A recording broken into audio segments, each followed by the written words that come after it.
Facebook parent company Meta reported its latest quarterly earnings results last night, and its Reality Labs unit, which is focused on developing the metaverse, brought in $276 million in sales during the second quarter, while posting a loss of $3.7 billion. Joining us now to discuss is Chief Metaverse Officer at Journey, Kathy Hackle. Good morning, Kathy. Good morning. All right, let's talk about this earnings call. Meta CEO Mark Zuckerberg said investments in AI will continue. Surprise, surprise. And he remains fully committed to the metaverse vision. What do you think of the approach so far? What did you make of some of the comments on the call? Well, it was an interesting call. It feels like the year of efficiency is turning into the year of the comeback for Meta. I mean, shareholders, I think it was a very positive outlook. Shareholders, I think, are pretty excited about that.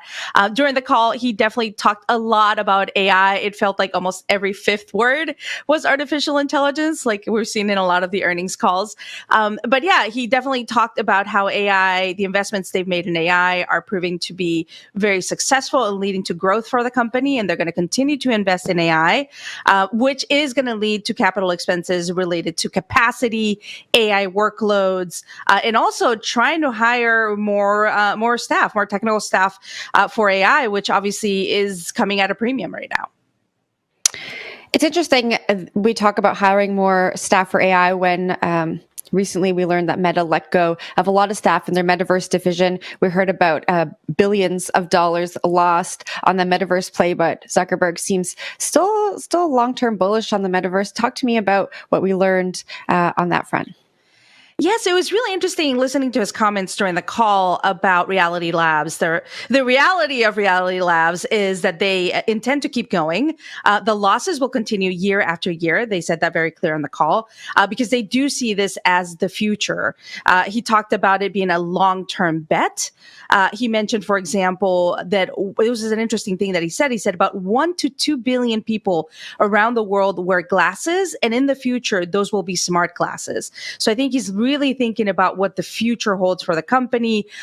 He talked as well about the computing being, creating the next computing platform, being influential in that and expanding the ecosystem. So Reality Labs is not going anywhere, even if shareholders are not convinced. It's going to stay around. They're going to continue this long-term bet. He even mentioned that maybe for some of the shareholders and investors, the long-term view and the long-term bet that he's making might not make a lot of sense or something, but that is where he sees the future going towards more immersive experiences. So Reality Labs, even though it's at a loss, will continue to be there, will continue to be a focus for the company when it comes to creating virtual reality, augmented reality, and other products. It's interesting. He brought up the fact that lots of people wear glasses. We may be using that to access the metaverse. We, of course, saw Meta's very clunky headset. Compare that to what Apple launched just a few months ago. It seems like Facebook might have some competition. Do you see the two firms kind of competing in the hardware sector of the metaverse?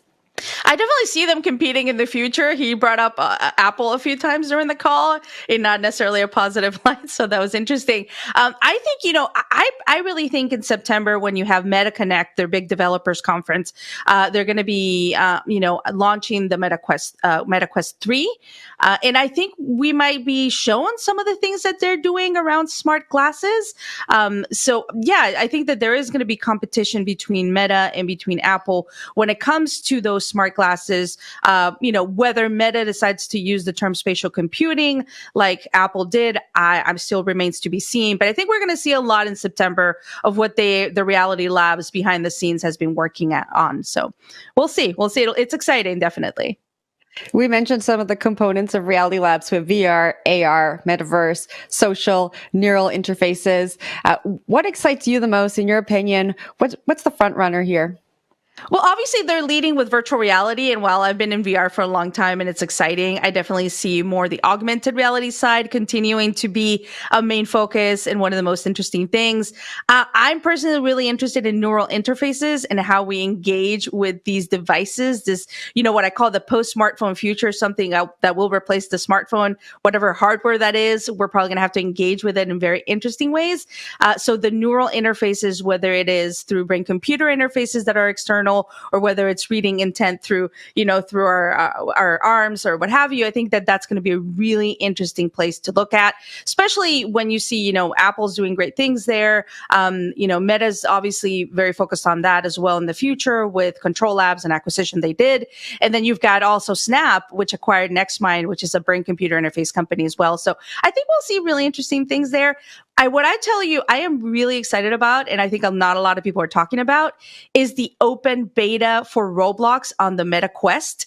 Roblox has millions and millions of users, and if you bring that into VR, that could be really, really positive for Meta and VR as we head into the future. All right, let's change gears here. We got to talk about Threads. Twitter's new rival made its debut, caused a big splash, saw millions of users in just a matter of days. What do you think the future for Threads looks like? Because it feels like everyone signed up for Threads and then we lost all that steam. I mean, I know I have an account and I have not used it past day one. Yeah, I signed up on day one, same thing. I'm still using it. Sometimes I'm not as active as I was the first week. But they were very positive during the call about Threads, about being really in some ways surprised by how positive this launch went. It was created by a very small team. So once again, focus on efficiency. And I think that that's kind of the way forward for Meta is smaller teams creating, products or making products better.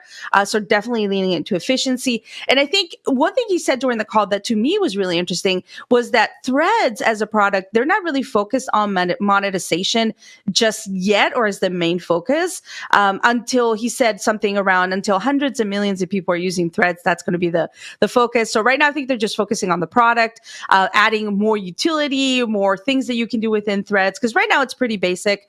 There's some basic, functionalities, but there's a lot of things. I don't think he's going to take, the foot off the pedal when it comes to Threads because it's been such a successful launch for the company. And it's definitely been a very positive thing for Meta. So we'll see. We'll see, competition with X, former Twitter, or whatever they're called now, will be interesting to see how that comes out at the end. X is still available via twitter.com, so I will continue calling it Twitter. Do you think Threads has staying power? I think if they add more functionalities to it and maybe, I think it does. I think right now, I don't think it's going to go away. I think they need to give users a reason to continue going to it. And I think they're working on that, right? Because it was such a basic functionality. So yeah, I am hopeful. I think that hopefully they'll add audio and, some other things. The power of Threads, it is that it is connected to Instagram and there's so many users on Instagram. So, it remains to be seen, but, I still use it. I don't use it as often. I do know some people that are becoming power users. So we'll have to see. But I think they were very positive about Threads on the call. All right, Kathy, we are going to leave it there. Thanks so much for joining this morning. Thank you.